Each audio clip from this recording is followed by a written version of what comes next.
Selamat siang Bapak Ibu dan adik-adik semua. Iya, Bu. Sebelumnya ketemu lagi ya dengan saya, Pak masih ingat? Di Lestari. Oke, betul. Baik, jadi sesuai dengan kesepakatan kemarin, tujuan saya di sini adalah untuk melakukan pendampingan untuk mengatasi masalah defisit pengetahuan yang dialami oleh keluarga ibu dan bapak. Dengan ini tujuannya agar meningkatkan pengetahuan serta status kesehatan dari keluarga ibu dan bapak ya. Dan untuk waktunya kurang lebih 10 hingga 15 menit. Bagaimana, apakah ibu, bapak, dan adik bersedia? Bersedia. Baik.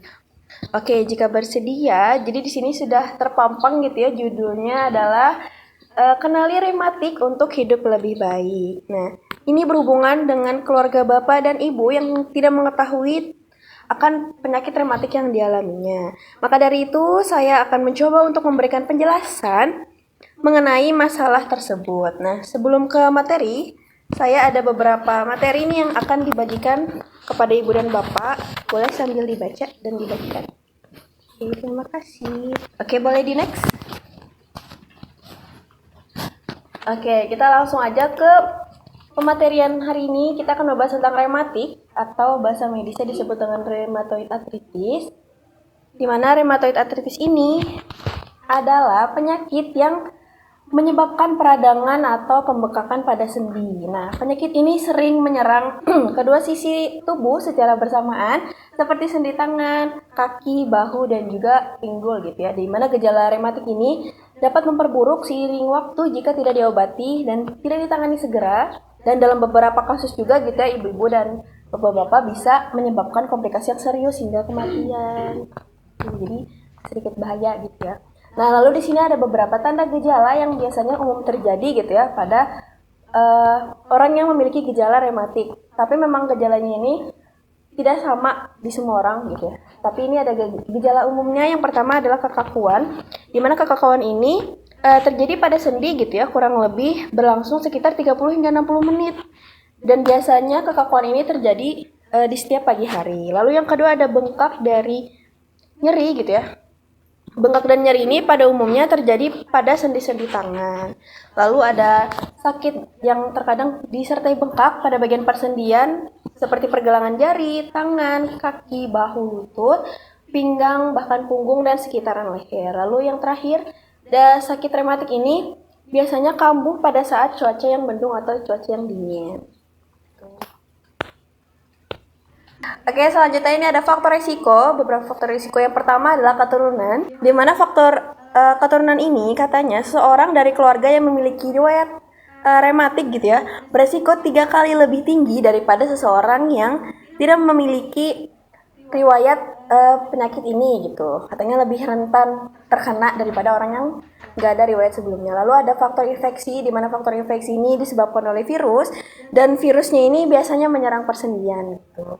Lalu ada faktor hormonal juga. Yang ketiga ada faktor hormonal, ibu-ibu dan bapak-bapak, di mana hormon yang berperan dalam rheumatoid arthritis ini adalah hormon seksual gitu ya, dan lebih rentan terkena pada wanita ketimbang laki-laki gitu. Lalu ada faktor pekerjaan dan juga faktor gaya hidup, di mana faktor pekerjaan ini biasanya orang yang bekerja di pertambangan gitu itu lebih rentan untuk terkena rheumatoid arthritis. Untuk faktor gaya hidupnya salah satunya adalah rokok, terus pola makan yang tidak sehat itu dapat mempengaruhi rheumatoid arthritis. Lalu yang terakhir ada faktor imun. Kenapa faktor imun berpengaruh? Karena seperti ini ya, harusnya kan imun itu menjaga tubuh gitu ya, tapi dia malah menyerang persendian karena itu tadi ada infeksi virus. Gitu. Boleh di next. Oke, lalu selanjutnya adalah akibat jika penyakit artritis ini tidak segera ditangani atau beberapa komplikasi yang mungkin terjadi gitu ya. Yang pertama adalah peradangan yang menyebar luas, dan ini pasti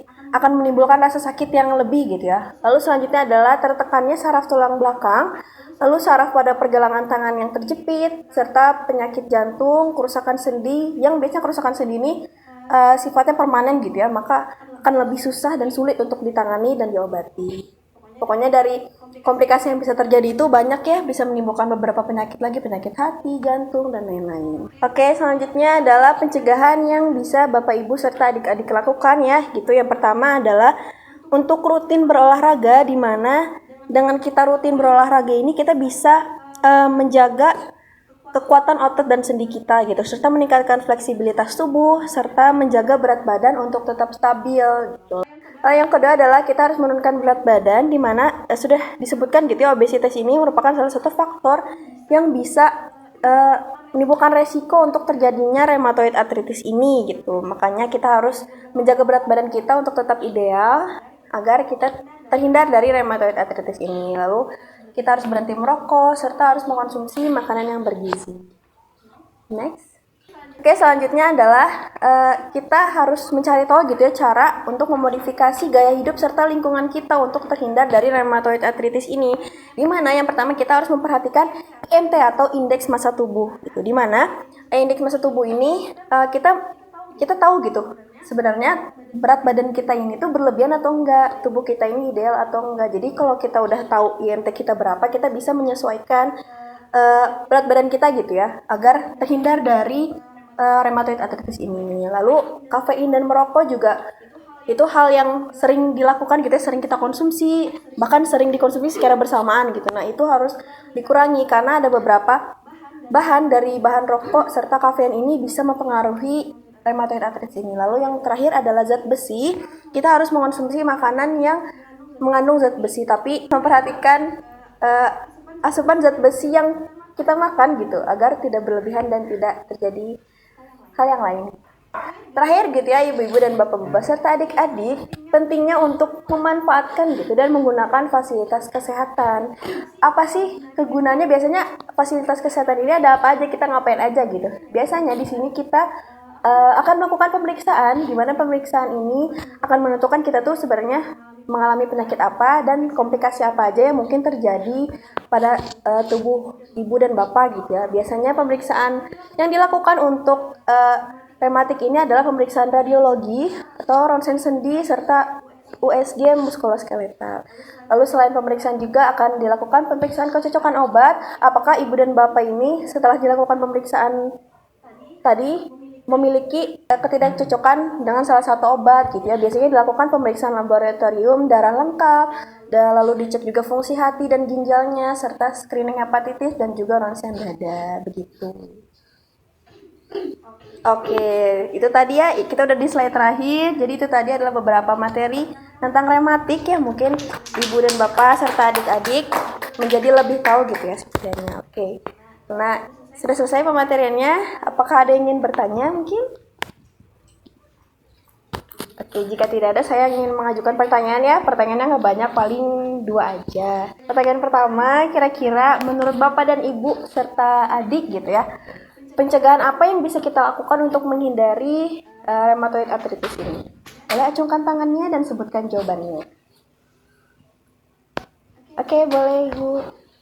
Pencegahannya itu menjaga berat badan ideal, berhenti merokok, olahraga, konsumsi makanan yang bergizi.